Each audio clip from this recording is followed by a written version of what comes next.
JJJinks! Truck Stop Knives! JJJinks! Truck Stop Knives! And I'm here in my creepy-ass basement for a few things. Number one, I wanted to show you a knife that I got.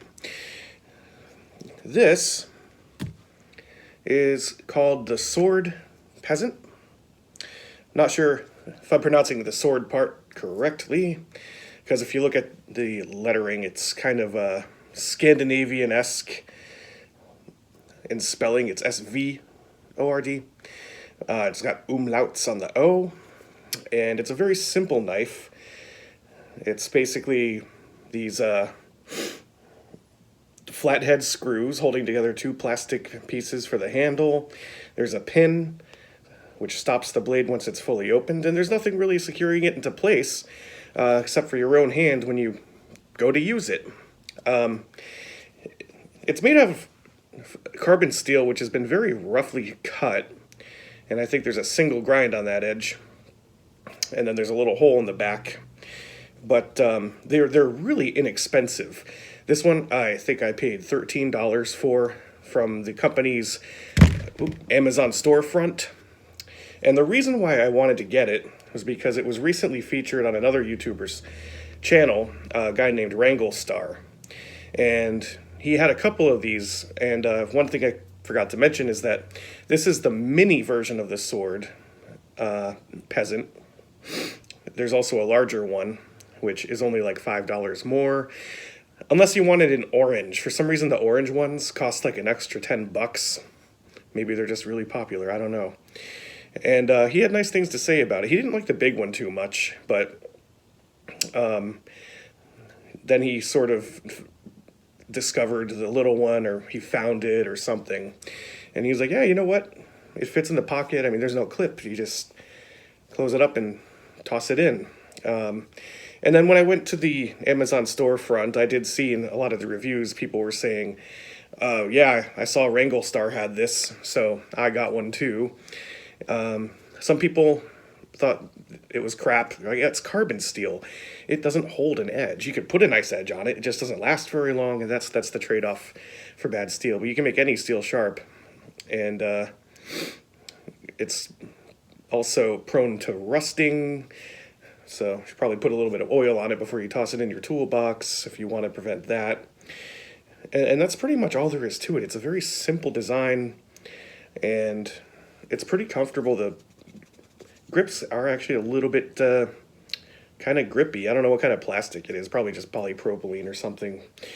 But yeah, for $13 or $14, I like it. And they come in lots of different colors, and of course the company makes different models.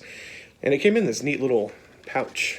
It's a cardboard display pouch thing where it has a print of the knife on the front in green ink. So it's like showing you what you're going to get. Having trouble getting the damn thing in there.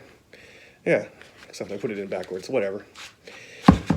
And on the back, you see this funky looking guy who's like sitting on the knife. And what is he doing? He appears to be eating cheese with the knife that he's holding. This knife is actually made in New Zealand, so I thought that was pretty neat too. And yeah, we'll get back to this. We'll use it a little bit.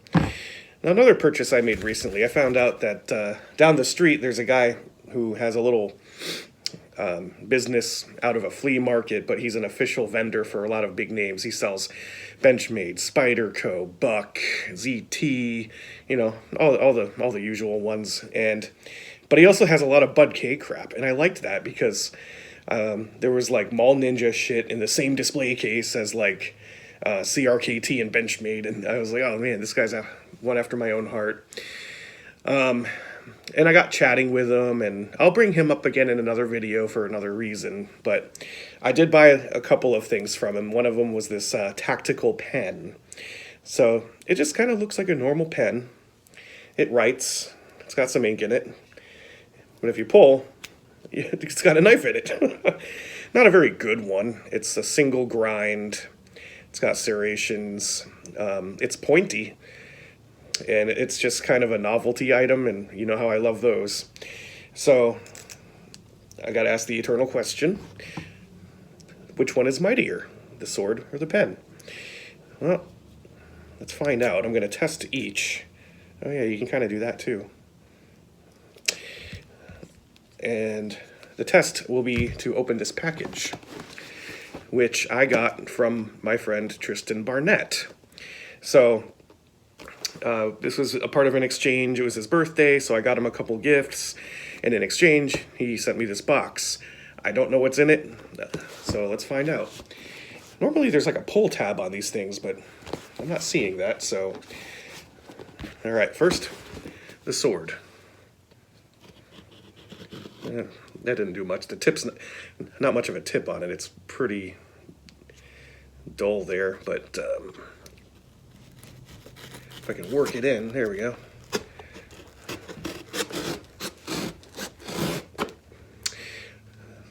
Yeah, it cuts a little bit. Let's try the pen. Also a little bit. It's a smaller blade, so...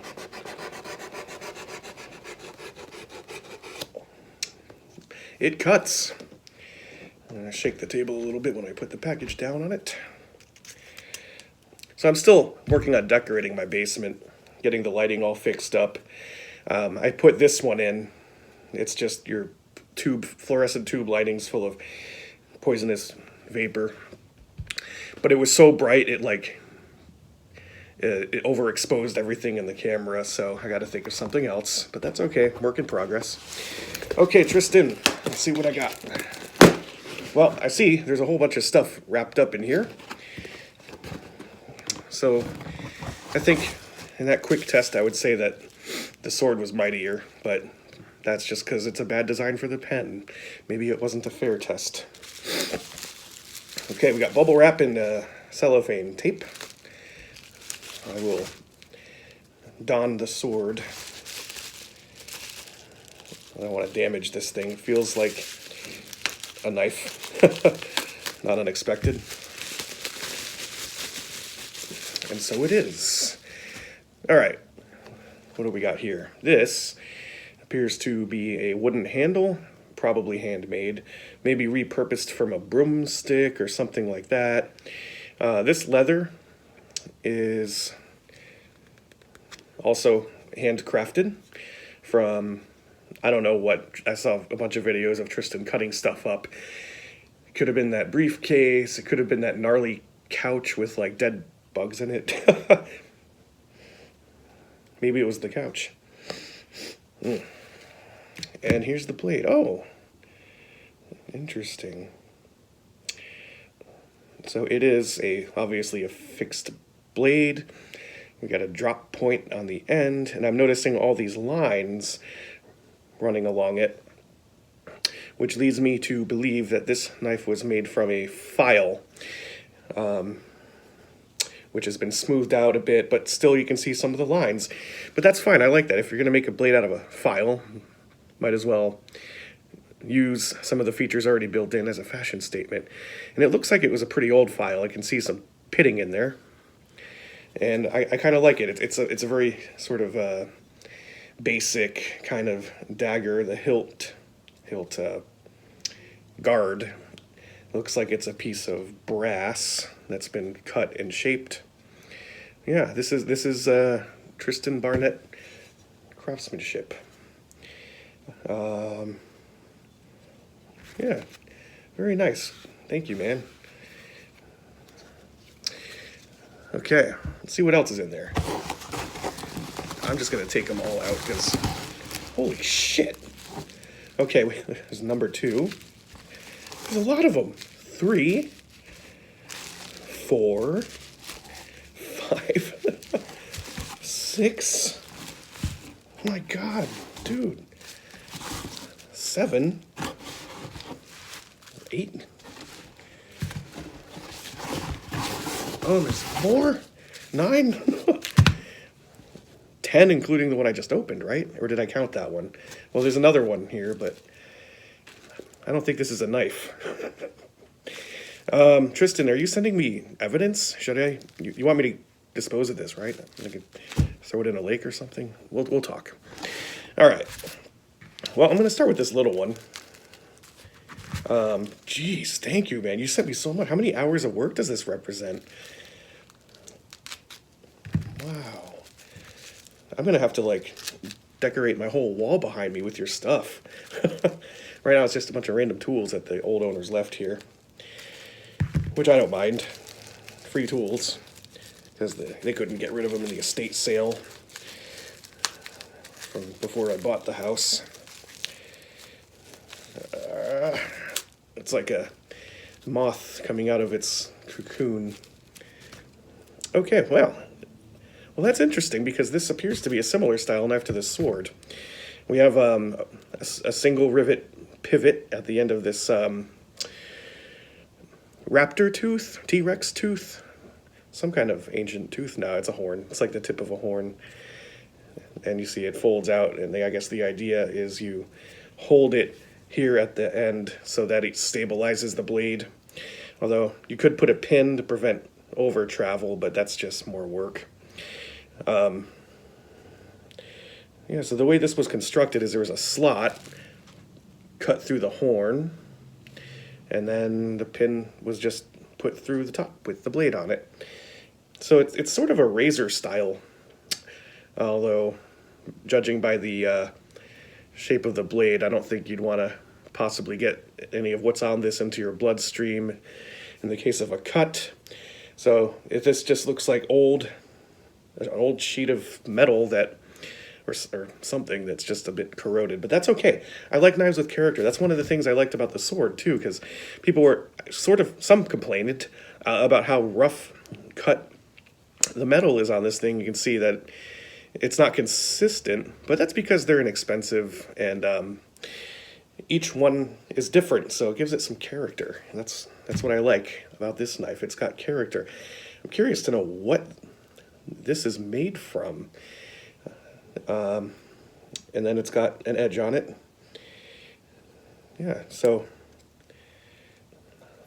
I like to think that it's a tooth of some kind. We'll call it the saber-tooth knife. Okay, let's go on to the next one. This is going to be a long video, folks. This is a little blockier. I don't want to accidentally cut the merchandise here. Well, maybe I can do it this way. Oh, gosh. Oh, I think I know what this is. This appears to be a magazine for the weapon. Oh.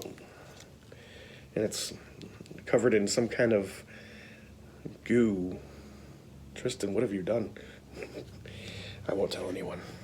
A little plastic thing fell out, too. I don't know what that is. Does that go somewhere on here? It's sticky.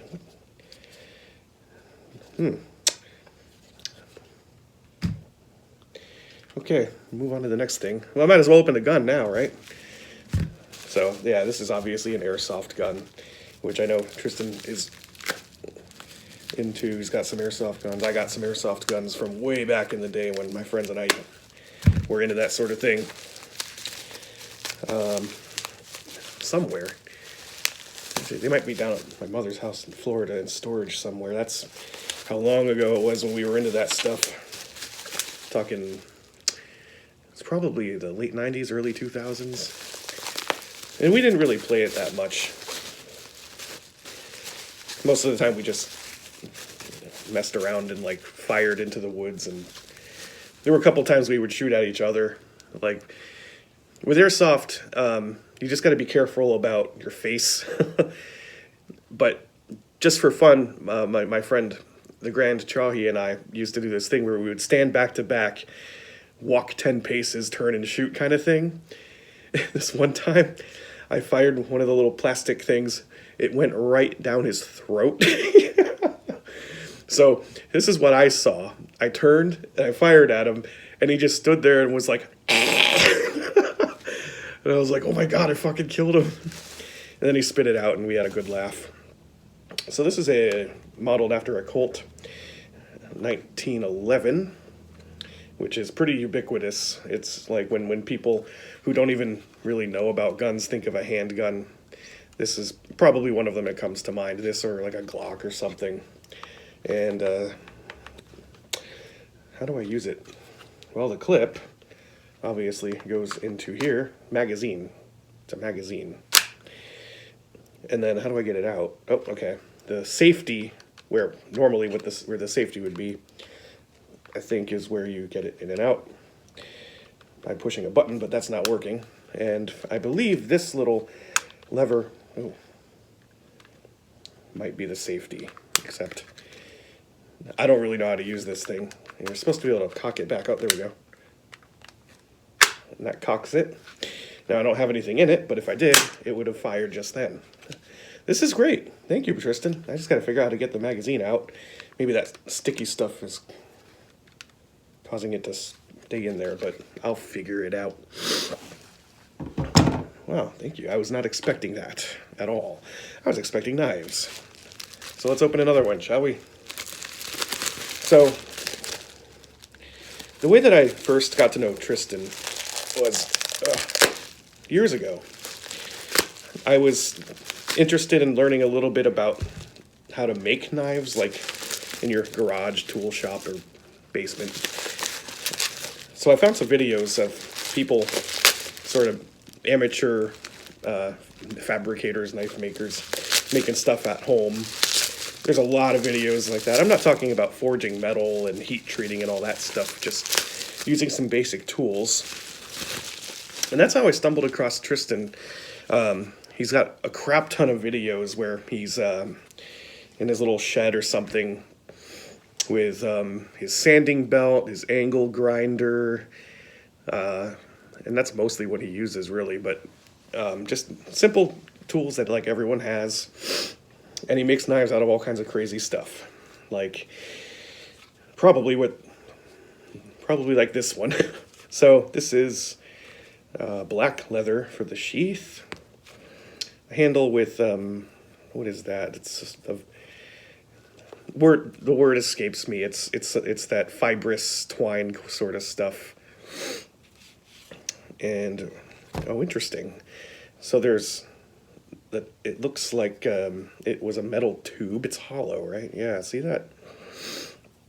And it's been flattened out. It's almost like reminds me of like a trowel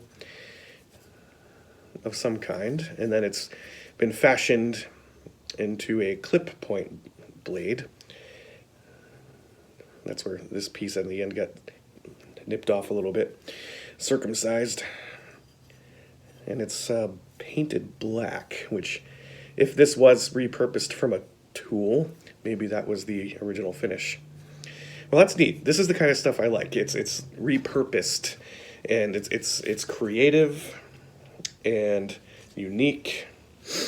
You know, one thing that a lot of people like to collect are knives that are made out of railroad spikes, because they can be flattened and twisted in all kinds of different ways. So I'm overwhelmed. How many do I have left? Holy crap. Okay, let's go for this big one. Holy crap. So I watched Tristan, some of his videos where he's like cutting up metal and filing it down, and I was like, I like this guy. He's making stuff. At the time, bed frame was his choice material. Bed frame has a lot of metal to it, I guess, so he made a lot of bed frame knives. And I thought that was really neat. So here we have another black leather sheath. It's got slightly different texture to it. This looks like it might have come from that couch. It's not really the kind of thing you would expect a briefcase to be made out of or something like that. So let's got another, looks like it's a hand-shaped wooden handle. Looking here, I can see that it's full tang construction. I don't see pins, so these handles might be glued on, which is fine. That's a legit technique. And reveal. Another black one. Oh my god, this thing is huge. You can go on a safari with this thing. So what we're looking at is a little bit of a thicker blade stock, or metal stock billet, however you want to say it. And it actually tapers, but in the opposite direction of what I expected. So it's probably, what would you say that to be, 1/16 of an inch, 2 millimeter here. And then it gets thicker as you go out to the edge to probably 3 millimeters or 2/16. That would be an eighth, right? I'm a metric system guy. I don't know. The regular imperial system confuses me, but it's got a black finish, and except for where the edge got put on, which looks really nice. It's a, would you call that a saber grind? The way that's done, I'm not sure. I'm still learning every day. That's one of the great things about this hobby, is there's always more to learn. And I like how it shines. Maybe I should put a mirror polish on that, you think? That would be cool. Well, thank you again, Tristan. And we still have more. 5 more. Jesus. This video is going to go forever. So we'll do this one next. So I was watching his videos and I was like, man, I like this guy. He's cool. I like what he does. No one else does that kind of thing. And I was looking at his tools, and he was talking about, like, oh, I got to get a new belt on this thing, and his angle grinder looks like it was constructed in the times of Jesus. So I decided to give him a message saying, you know what? I like what you do, man. I'd like to send you something. I want to support your work, support your channel. And he agreed. So I got him a sharpener.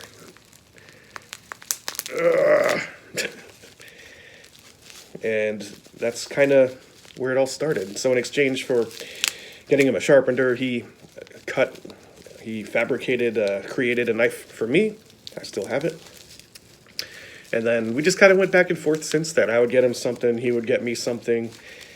And here we are. Oh my gosh, here we go. Good packaging. Oh, okay, it's another one of these. I think I've got one of these from him before. Similar to, where did it go? The tooth.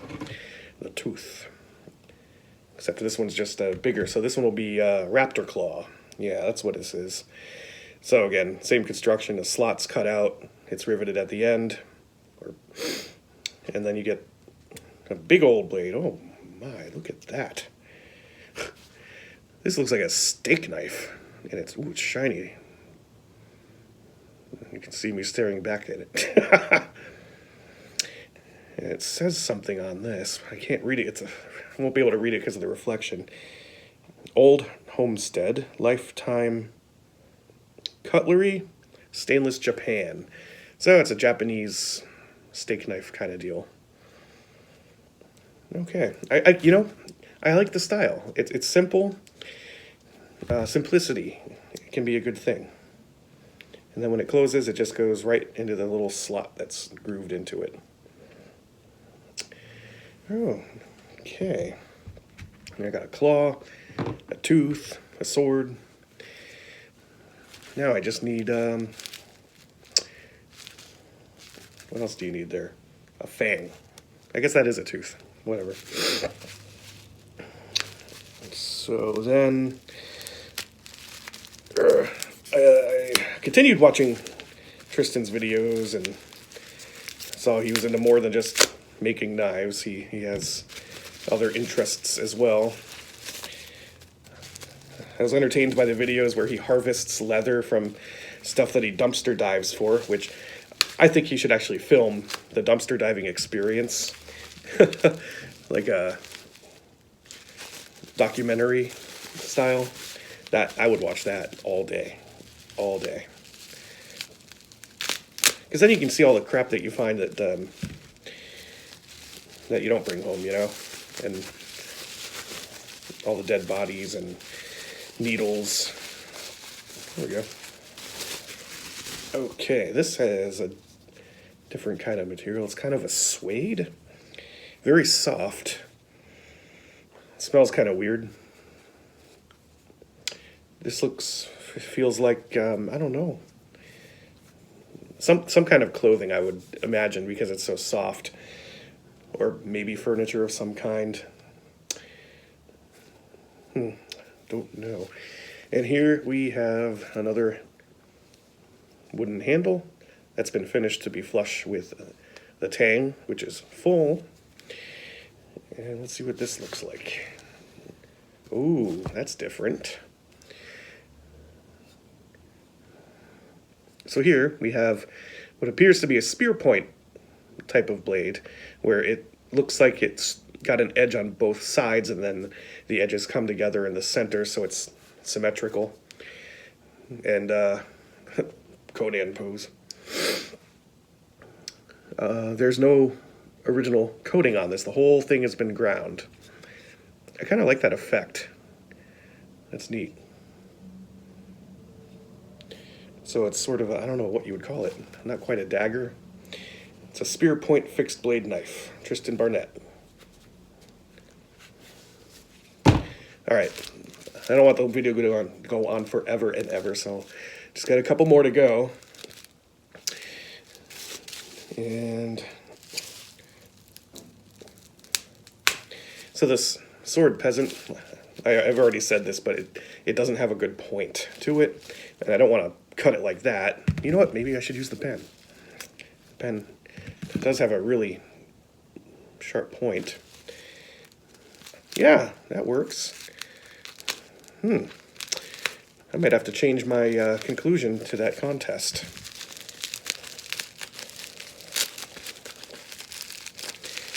The sword has its uses, but the pen does as well.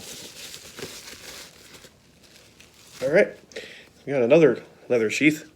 Looks like a different material from the others. It's multicolored. It's like brown and black. I don't know if that's on purpose or if it's, let's call it a patina. Now the handle on this one looks like it was possibly from a tool of some kind. And it's got, I don't know what you'd call that, a pod. Ooh, there we go. That's got a nice finish to it, so that might be the original finish of whatever this used to be. But I don't know what it was. The blade's fixed in there. I'd be interested to know how this one was made. It sort of reminds me of an opinel, where the collar, that's what you would call this, the collar rotates and there's a slot, so it's like this, but a folding knife. So this is sort of like a fixed blade opinel, except it's a Tristan Barnett original with a sheath that has patina. Very nice, my friend. All right, pen, your moment has come to shine. Oh, it's much easier. I made short work of it. Okay. My collection of knives is so big now. I still have to organize it, and I want to count how many I have. That's how many I have. I just don't have a number. I'm hoping it's like in the hundreds. That would be cool. Maybe I would do it by weight, but not every knife weighs the same. It would be easier that way, though. So here we have another type of material for the sheath. It's black, again with some patina, which, you know, that vaguely looks like, I could be crazy, Christopher Robin and Pooh, like staring off into the sunset. I would do so well at a Rorschach test. But on the other side, it's got a brown part. Maybe this is two pieces of leather kind of stitched together. Yeah, that's exactly what that is. Okay, and again, we have another hand-fashioned wooden handle, full tank construction. This handle looks like it's been burnt a little bit to give it some texture to it. I guess texture is the wrong word. Give it a nice, different kind of look to it, a finish. So let's see the blade on this one. Okay, more of that black finish stuff. I actually like how it's rough hewn. It reminds me of the Peasant. Very unique, stylish. It's that blade shape. I believe the kids are calling it a reverse tanto these days. This one feels pretty good in the hand. The handle is a good shape and length for my hand. So, yeah, it's good. Now this one, it's a bit too small for me. This is more for a toddler, I would say. So maybe I'll give it to one of my friends who has a toddler. I won't tell the parents, I'll just let them have it. And I like the handle on this one too because it bulges out towards the bottom. And that actually gives you a little more confidence when handling it. Of course, I would never actually use these for like bushcrafting or anything like that. These will be for display purposes. Okay, thank you, Tristan. That's all of them. That is a ton of merchandise. And I am very impressed with all this work. Like I said, I'd be curious to know how many hours of work this all represents. If I had to pick a favorite out of this batch, I've never had a file knife before. This is my first and only one. And files, I think, are perfect starting materials for a homemade knife. And I like the texture on it. I really do. So maybe this one is my favorite. But I'd have to look back because I kind of forgot a lot of them already.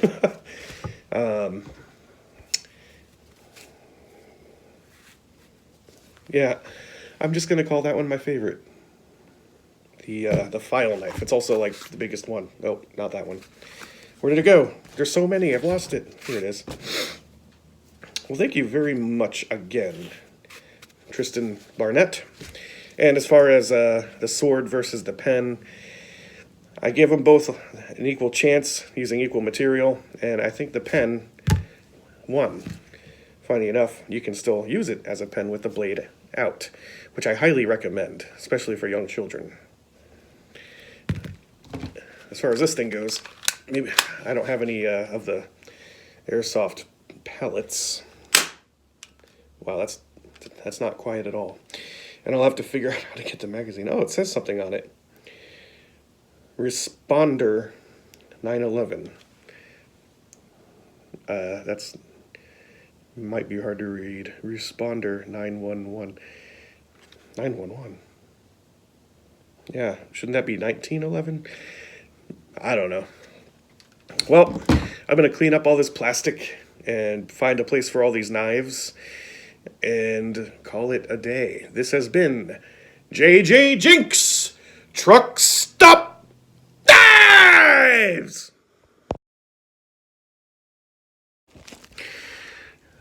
JJJinks is back. So I was cleaning up and I noticed there was another knife in that package. So let me open it for you real quick. And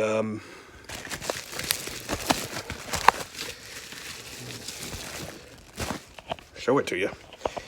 I can't believe there's another one in here. That this is a lot of knives. So here we have the sheath. The handle is black and plastic. Kind of reminds me of like a steak knife or something. Oh, I was about to put that in my mouth to get it off because I'm one-handed now. That would have been the last video you would have seen. And there it is. So this appears to be a... What kind of... is that? That's a drop point? Or I don't remember when it curves up like that. Slightly. Forgot what that's called. And it looks like the edge is aged with a nice patina. Or not the edge, I meant the, what would you call that? The sides, the non-cutting part of the blade. So yeah, it's a little one, it's a bitty one, but it feels nice. I kind of like it. Anyway, I'm going to emerge from my basement and continue on my way. So, JJJinks Truck Stop Knives, you know the deal.